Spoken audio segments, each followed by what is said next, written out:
एक सुंदर गांव में एक बुद्धिमान नारी रहती थी। उसका नाम था लीला। गांव की सभी समस्याओं का समाधान निकालती थी और लोगों की मदद करती थी। गांव के लोग उसे बहुत सम्मान देते थे। एक दिन ऋषि आए। उनका नाम था आनंद। ऋषि ने गांव में शांति और प्रसन्नता देखकर लीला की प्रशंसा की। उन्होंने कहा, हे लीला, तुमने इस गांव को बहुत खुशहाल बनाया है। तुम्हारी बुद्धि और करुणा से लोग बहुत लाभान्वित हुए हैं। लीला ने विनम्रता से कहा, महात्मा, यह मेरा कोई विशेष गुण नहीं है। मैंने भी जीवन में बहुत संघर्ष किया है। मैंने देखा है कि दुख और सुख जीवन का हिस्सा है। हमें इन दोनों का सामना करने की शक्ति होनी चाहिए। ऋषि ने कहा, तुम्हारी बात सही है लीला। जीवन में उतार चढ़ाव आते रहते हैं। महत्वपूर्ण यह है कि हम इन परिस्थितियों से कैसे निपटते हैं।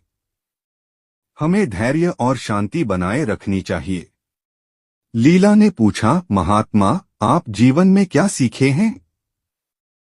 ऋषि ने मुस्कुराते हुए कहा, मैंने सीखा है कि क्रोध और लोभ मन को अंधा बना देते हैं।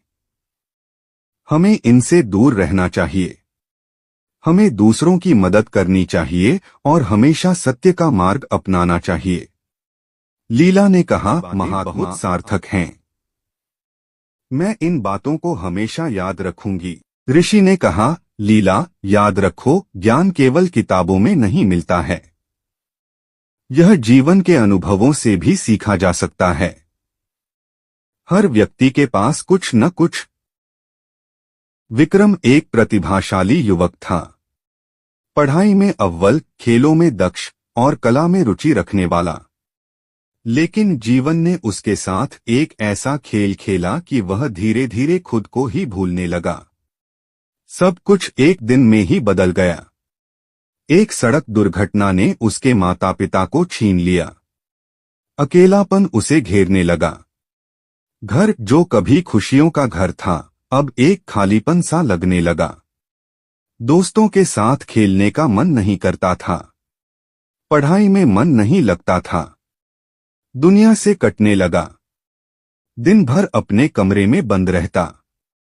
खिड़की से बाहर झांकता, लेकिन दुनिया धुंधली सी दिखती।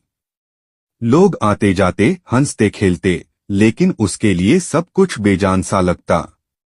खाने पीने में भी रुचि नहीं रही। शरीर दुर्बल होता जा रहा था। एक दिन उसके पड़ोसी ने उसे देखा।